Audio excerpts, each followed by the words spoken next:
tolong backup lho rek nek rekamane is nah Bisa.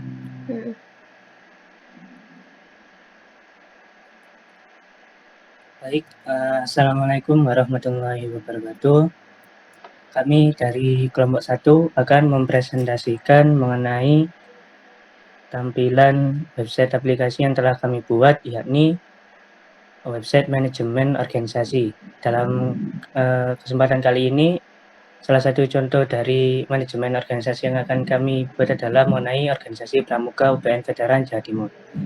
Nah, bisa kita lihat pada tampilan share screen yang sudah ditampilkan, terdapat sebuah header berupa gambar atau background lah istilahnya. Di situ ada yang di atas sendiri ada home, itu jika diklik itu akan merefresh tampilan dari homepage dari manajemen organisasi Pramuka UPN Veteran Jawa Timur.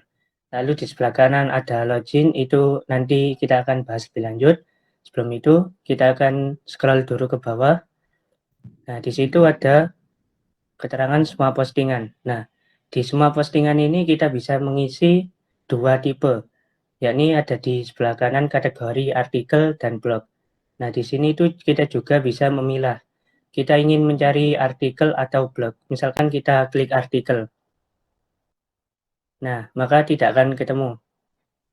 Maka akan muncul yang dua itu tadi. Sedangkan kalau kita klik yang blog, nah, kalau yang di blog itu tidak akan muncul sesuatu.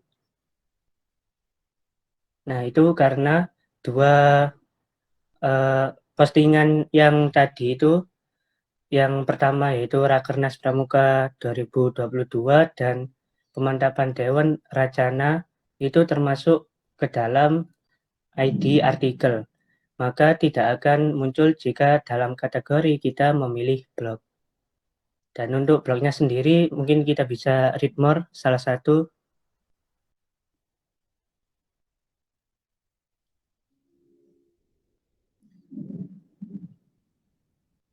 Mungkin bisa dicoba yang blog Rakernas Pramuka 2022.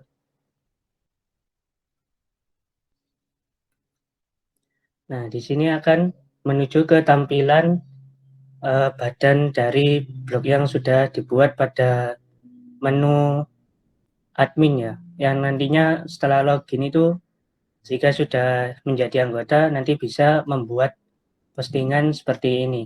Nah, kita lihat di sini ada judul, lalu di bawahnya ada keterangan kapan blog ini dibuat. Nah, blog ini sendiri dibuat pada Kamis tanggal 31 Maret 2022 oleh editornya Muhammad Ayeman. Nah, jika kita scroll ke bawah, itu akan berisi mengenai tampilan dari blog yang ditampilkan. Artikel ya, ini tadi artikel, jadi akan berisi mengenai tema artikel yang ditampilkan. Oke, kita klik ke home.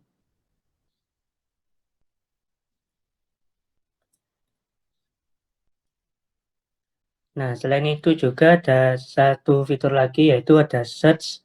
Kita bisa mencari, misalkan di sini kan hanya ada dua ya.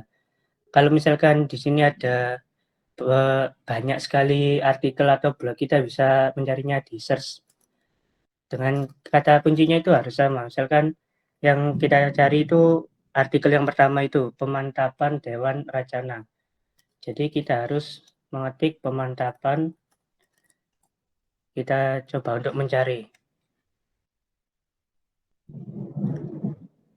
Nah, maka yang muncul itu pemantapan. Kalau misalkan kita carinya itu pemantapan, tapi misalkan ada typo atau tidak sama itu, maka tidak akan keluar karena kuncinya itu harus sama, diatur sama. Oke, kita langsung saja ke login untuk mencoba masuk.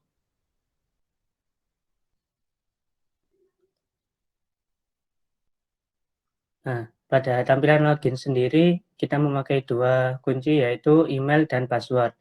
Namun sebelum login, misalkan kita belum mempunyai akun ya, kita bisa membuat akun terlebih dahulu.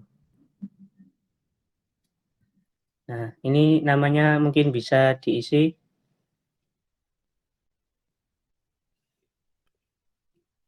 alamat, lalu phone number, email. Email ini harus pakai @gmail. Kalau nggak ada maka akan disuruh memperbaiki. Passwordnya ini juga harus sama antara password dan confirm. Nah, daftar.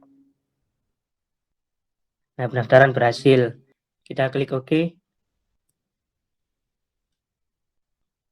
Nah, kita kembali lagi ke menu login. Coba kita masukkan yang tadi kita daftar.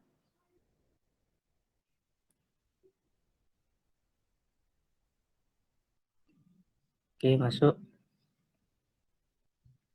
Nah, Anda belum diverifikasi. Berarti oleh admin sendiri itu belum mengecek lebih lanjut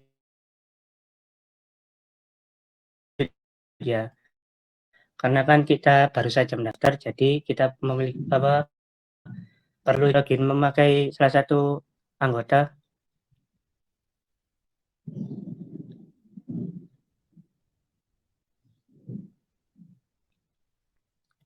Nah, maka kita akan menuju ke badan dari manajemen web itu sendiri. Yakni di situ ada banyak sekali fitur, yaitu ada dashboard, penampilan berupa postingannya ada berapa, anggota, kas, lalu ada saldo, serta ada beberapa diagram, grafik. Nah, yang di sebelah kanan itu ada banyak juga, ada profil untuk mengatur profil kita tadi yang masuk, atau istilahnya akun lah. Lalu ada jabatan, anggotanya itu siapa saja, ada blog, tempat untuk membuat ya blog-blog tadi, entah mau membuat artikel atau blog. Lalu ada arsip, keuangan itu menyangkut kas dan saldo, pengaturan, lalu yang terakhir ada fitur checkout yang mungkin akan dilanjutkan oleh teman saya.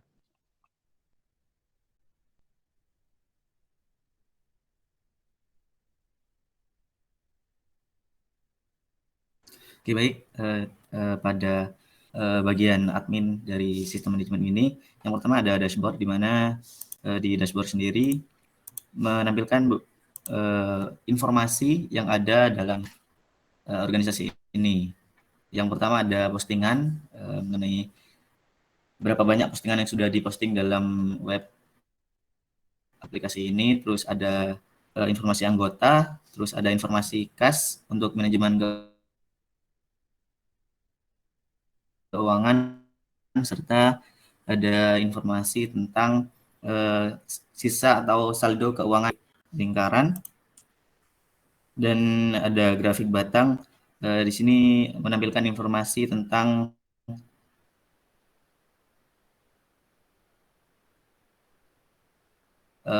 keuangan. Jadi keuangan pada bulan Februari dan pada bulan Maret pada tampilan yang saat ini. Untuk selanjutnya ada fitur jabatan, ada ya jabatan, di mana di jabatan ini menampilkan informasi user ini sebagai anggota, bendahara, atau sekretaris. Nah, dalam anggota ini ketika klik di bagian edit, di tombol edit, nah ini akan mengakses beberapa fitur yang ada di sistem manajemen ini. Misalkan di anggota ini memiliki banyak akses, mulai dari manajemen anggota, blog, jabatan, dan semacamnya. Oke, close. Hanya memiliki akses pada manajemen kas dan keuangan. Jadi khusus bendahara akan mengelola keuangan dari organisasi itu sendiri. Oke, next. Selanjutnya ada fitur anggota. Nah, fitur anggota ini akan menampilkan beberapa anggota yang sudah terdaftar dalam organisasi ini. Nah, pada tadi sudah register, ada nama Budi dengan email budi@gmail.com, ini masih belum disetujui.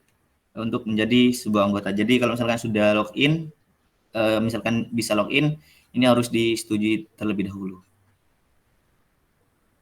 Nah, jika sudah disetujui, maka si user Budi ini akan dapat mengakses halaman dashboard ini. Selanjutnya, oh ya, ada fitur profil tadi terlewat. Nah, pada fitur profil ini menampilkan beberapa informasi. Yang pertama ada foto yang bisa diedit, foto, terus nama serta jabatan. Nah, pada tampilan tersebut ada jabatan sekretaris, terus ada informasi email. Setelah itu bisa juga mengedit informasi biodata pada user profil. Selanjutnya ada fitur blog. Di fitur blog. Nah, pada fitur blog ini akan menampilkan beberapa blog yang sudah dibuat. Di sini sudah terdapat 2 blog yang sudah kami coba.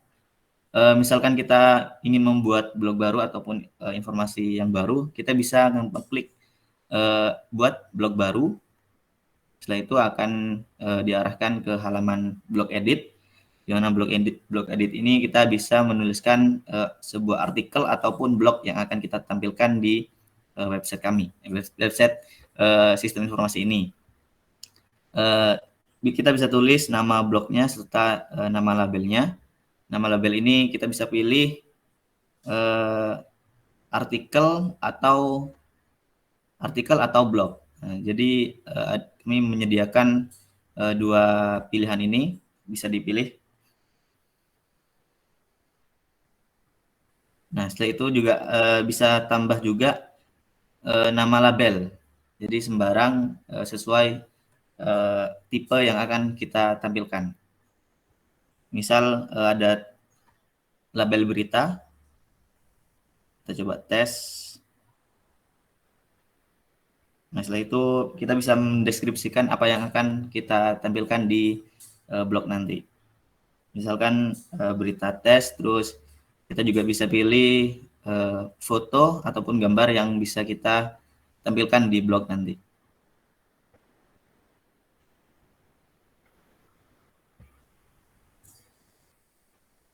Setelah itu bisa, ketika sudah yakin untuk mempublish, maka bisa dilakukan publish blog.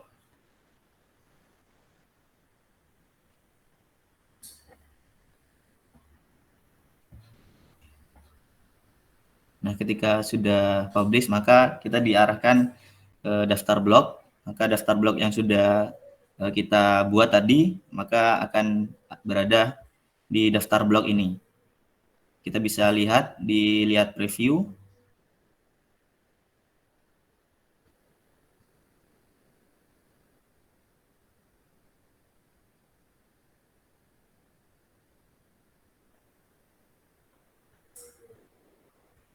Nah, di sini Sismansi ini. Oke, bisa kembali ke bagian dashboard tadi. Bisa mengklik bagian anggota agar mempermudah kita untuk kembali ke halaman sebelumnya. Nah, itu mengenai blog dan untuk membuat blog. Selanjutnya ada fitur arsip. Akan dijelaskan oleh teman saya selanjutnya. Silakan. Baik, di sini saya akan menjelaskan mengenai fitur arsip. Nah, fitur arsip sendiri ini digunakan untuk menyimpan arsip. Biasanya pada organisasi memiliki banyak arsip dan biasanya diarsipkan melalui file hard copy. Namun, hard copy itu sangat berkemungkinan besar menghilang, terbakar, atau basah. Dengan era digital yang sekarang, kita perlu mendigitalisasi sebuah arsip tersebut menjadi file soft file. Nah, biasanya banyak organisasi menggunakan layanan-layanan penyimpanan online yang gratis, misalnya Google Drive, Dropbox, dan lain-lainnya. Namun, ketika kita menggunakan Google Drive, Dropbox, kita tidak akan tahu, mungkin tiba-tiba server Google akan mati. Nah, bagaimana? Apakah organisasi kita akan mati? Apakah dokumen kita akan mati? Untuk itu, kami membuat fitur arsip agar mengamankan setiap data dari organisasi tersebut bisa tersimpan dengan baik. Nah, pada di sini kita dapat mengupload atau mengunggah arsip yang kita butuhkan. Misalnya di sini saya ingin mengunggah progres dari paper. Nah, saya choose file dulu. Ini bisa memilih filenya. Nah, di sini misal saya ingin mengunggah file di sini ada file ini, ada file PDF misalnya. Nah, di sini saya buat deskripsinya. Ini adalah paper. Nah, ketika diupload, maka arsip akan terupload pada storage. Nah, muncul berhasil, di bawah akan ada progress paper. Nah, pada di daftar arsip akan dimunculkan semua arsip yang telah diupload beserta tanggalnya dan keterangannya. Di sini kita juga bisa mendownload dari progress paper. Misalnya tadi adalah ini, yang progress paper ini adalah paper. Nah, saya bisa mendownloadnya. Jadi ketika saya membutuhkan, saya tidak perlu bingung lagi. Saya tidak perlu mencari-cari file. Otomatis terbuka jika itu file PDF. Namun jika filenya misalnya filenya berbentuk docs, dia akan download. Tapi kalau dia berbentuk PDF atau PNG, image, dia akan otomatis tersau menjadi seperti ini. Nah, selain itu kita juga bisa menghapus arsip nih. Misalnya kita salah mengupload arsip. Selain itu juga untuk mempermudah, kita juga menyediakan pencarian. Jadi jika banyak arsip, kita bisa lebih mudah menemukannya. Misalnya di sini dibutuhkan laporan kegiatan. Jadi di sini kita mengetikkan laporan kegiatan. Search. Nah, otomatis nanti hanya laporan kegiatan saja yang keluar. Dengan begitu, kami harapkan fitur arsip ini akan membantu pengarsipan dokumen untuk organisasi. Lalu selanjutnya terdapat keuangan. Tentu hal yang paling penting dalam jalannya organisasi adalah cash flow atau uangnya. Jika organisasi bisa manajemen keuangannya, maka organisasi tersebut akan berjalan dengan lancar. Nah, biasanya pada organisasi memiliki kas. Nah, kas itu biasanya bersifat beda-beda. Ada bulanan, ada tahunan, ada mingguan, dan lain-lainnya. Nah, di dalam kas keanggotaan ini ada fitur untuk membuat tagihan kas. Di atas ini terdapat select. Jadi kita bisa memilih, misalnya saya, Novandi Kevin Pratama, harus membuat tagihan kas. Misalnya kas sekarang adalah 2.000. Nah, kas di sini, misalnya di sini kas bulan Mei. Nah, ini adalah kas bulan Mei. Nah, di sini ada centang. Jika dia sudah dibayar, maka cukup dicentang. Jika ini hanya tagihan saja, misalnya saya nunggak nih, jadi saya nggak bayar-bayar. Nah, cukup nggak usah dicentang. Nanti akan terjadi klik buat tagihan kas. Nah, nanti akan ada di sini. Novandi Kevin Pratama 2000 kas bulan Mei. Nah, lalu nanti akan ada button bayar.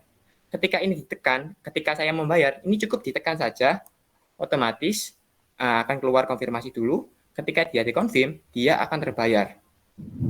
Nah, pada transaksi ini, tadi yang ini ya, yang bulan Mei, ini bukan, yang ini, 2000 ini sudah lunas ya. Nah, jika adanya transaksi, ini akan otomatis menambahkan saldo yang telah dijelaskan oleh teman saya, yang ada di atas, pada halaman dashboard. Nah, sebentar. Nah, di sini akan ada 2000. Jadi, ketika kita menambahkan kas, itu akan berpengaruh pada halaman dashboard atau laporan bagian depan, di mana kita bisa mengetahui bahwa kas ini bertambah 2000, tadi tidak ada 2000-nya, dan saldo keuangan juga bertambah. Nah, selain itu, pada laporan grafik, di sini juga kita bisa lihat bulan Maret akan bertambah 1.000.000. Nah, sedangkan tadi kan berbentuk genap, tidak ada 2000-nya. Sekarang ada 2000-nya. Berarti kas tadi sudah masuk ke rekap juga dalam laporannya. Lalu selanjutnya, tidak kalah pentingnya yaitu pemasukan dan pengeluaran. Biasanya dalam organisasi ada pemasukan dan pengeluaran yang lain, misalnya pembelian aset, misalnya kursi, meja, dan lain-lainnya. Nah, antara kas dan pemasukan dan pengeluaran ini saling terhubung satu sama lain. Misalnya tadi saya membayar kas saya tadi 2000. Nah, secara otomatis ketika kita menambahkan data dari kas, dia juga akan menginsert atau menambahkan data pada tabel pemasukan pengeluaran. Contohnya di sini. Nah, ketika saya tadi membayar 2.000, maka pada pemasukan pengeluaran dia akan menambah juga 2.000 pembayaran tagihan kas dengan keterangannya seperti itu. Jadi antara kas dan pemasukan pengeluaran ini hampir sama dan saling terhubung. Nah, untuk menu ini kita juga bisa menambahkan manual. Misalnya kita mau beli kursi. Nah, ada pengeluaran. Misalnya kursinya berharga 120.000. Nah, di sini kita buat kursi sanggar misalnya. Kita submit.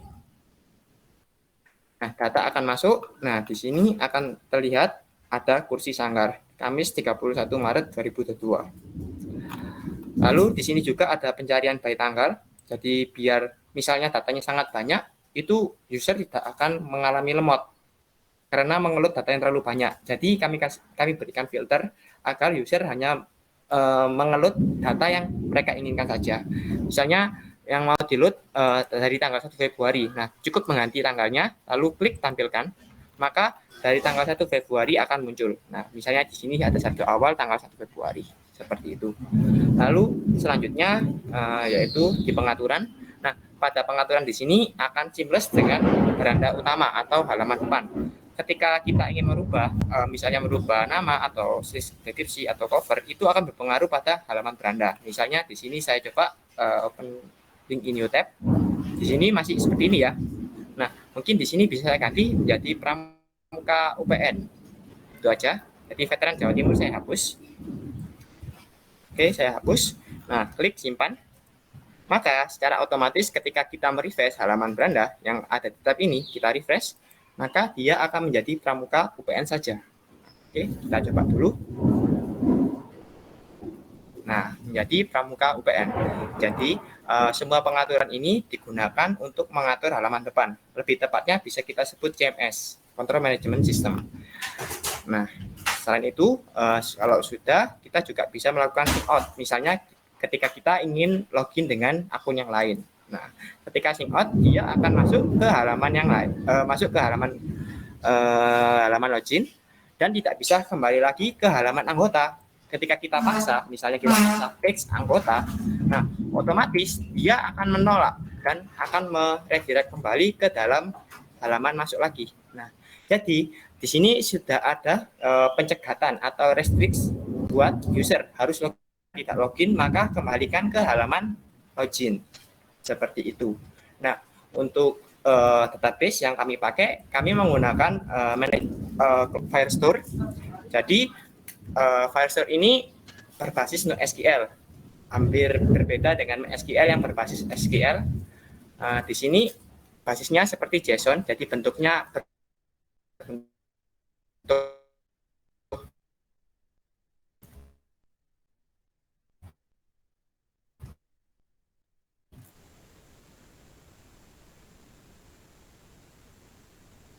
dokumen atau objek prodik. Oke. Nah, seperti ini. Jadi akan ada beberapa collection di sini. Kami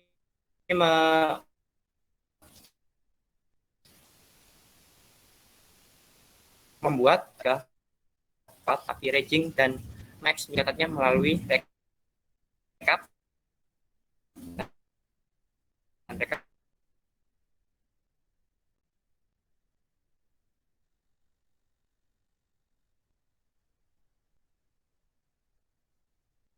Mungkin untuk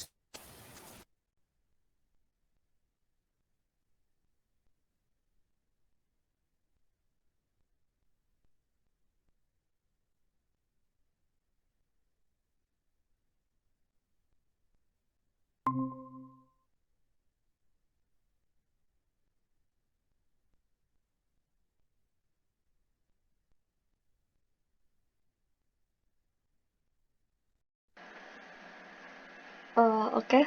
Selanjutnya untuk jurnal.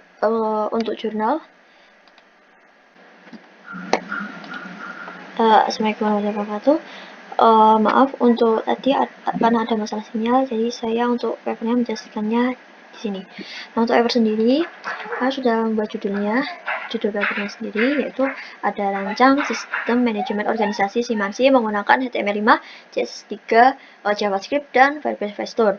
Nah, untuk penulisnya yaitu ada Bapak Rizky Pardika, ada saya, Devan, Novan, dan Rifan sebagai penulis yang pertama, kedua, ketiga, keempat, dan kelima.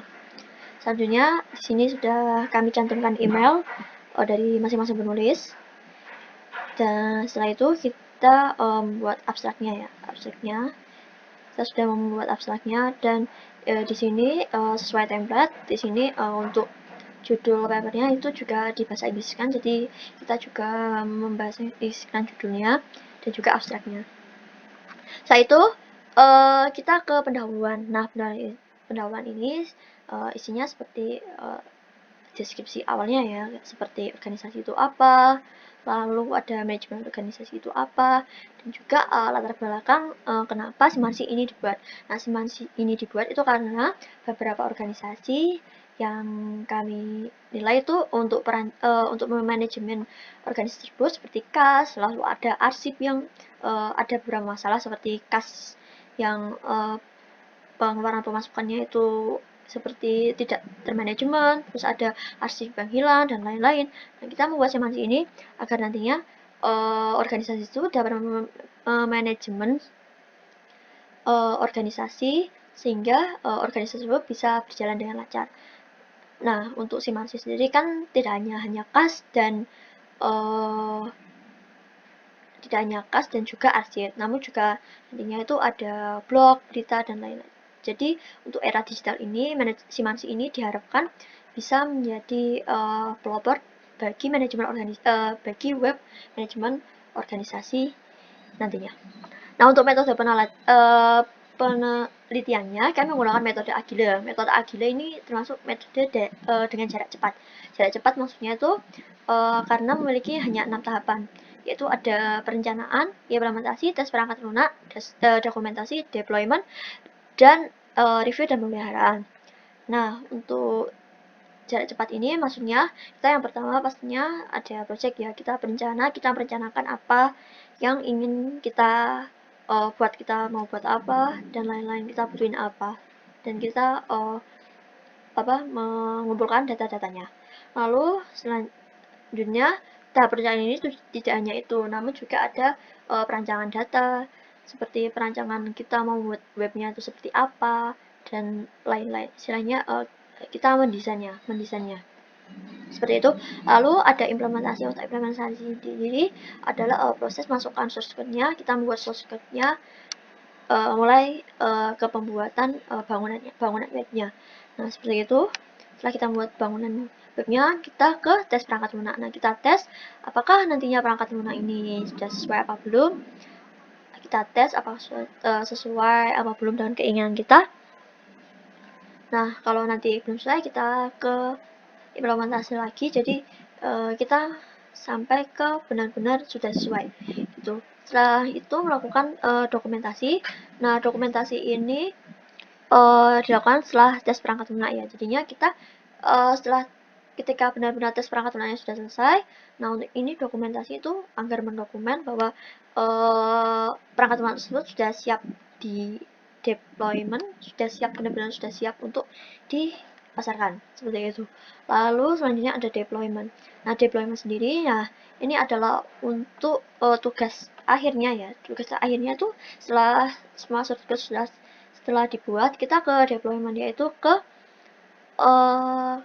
maksudnya itu seperti di hosting gitu ya. Di hosting kita bisa menyebarkan perangkat lunak itu agar bisa diakses oleh semua orang yang membutuhkan. Seperti itu. Lalu ada review dan pemeliharaan. Nah, untuk review dan pemeliharaan ini pastinya setelah kita deployment, kita buat akses ke semua orang, pastinya di dalam sebuah perangkat lunak, maksudnya di dalam sebuah web itu pastinya tidak akan yang ada yang sempurna ya, pastinya ada masalah A, B, C, D seperti itu. Nah, nanti itu ada di review dan juga nanti ada ke pemeliharaan ke masa yang akan datang, seperti ke tahun-tahun selanjutnya gitu. Lalu ada hasil dan pembahasan. Untuk pembahasannya sendiri, yang pertama pastinya kita dalam membuatnya kita merancang sistemnya. Sistemnya itu kayak alur dari program itu seperti apa. Dan ini adalah alur dari setelah proses login ya. Saya login, kita start, lalu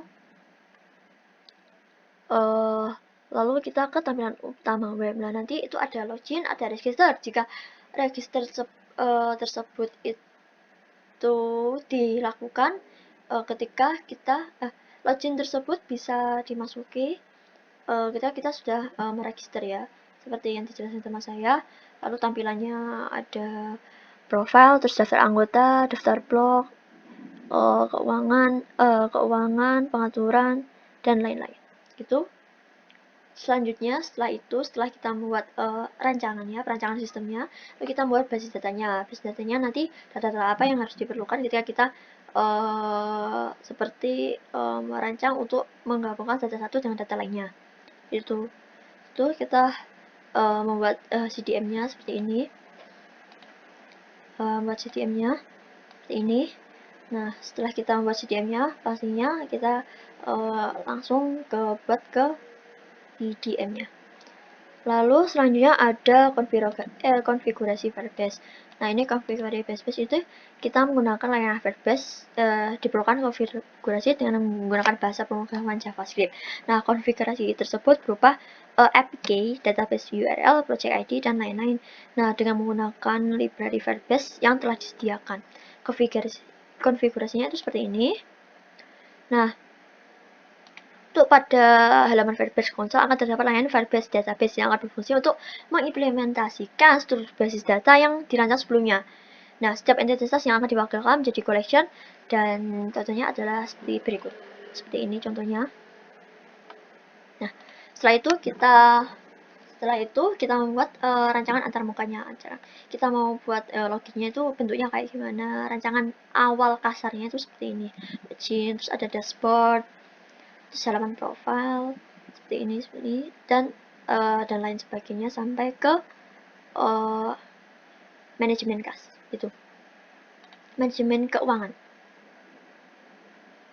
Nah, selanjutnya kita ada alur perangkat lunak. Alur perangkat lunak ini awalnya pengguna itu bagaimana caranya menggunakan perangkat lunak tersebut. Jadi kayak awalnya itu kita masuk pada link halaman web, terus ada tampilan awal blog. Nah, kita dapat, kalau kita tidak mau login, kita bisa melihat blog-blog yang ada. Lalu kalau kita termasuk dari anggota organisasi tersebut, kita bisa login. Nah, selanjutnya kalau tidak bisa login berarti kan belum register, kita register dahulu. Lalu setelah kita register, kita balik ke login lagi.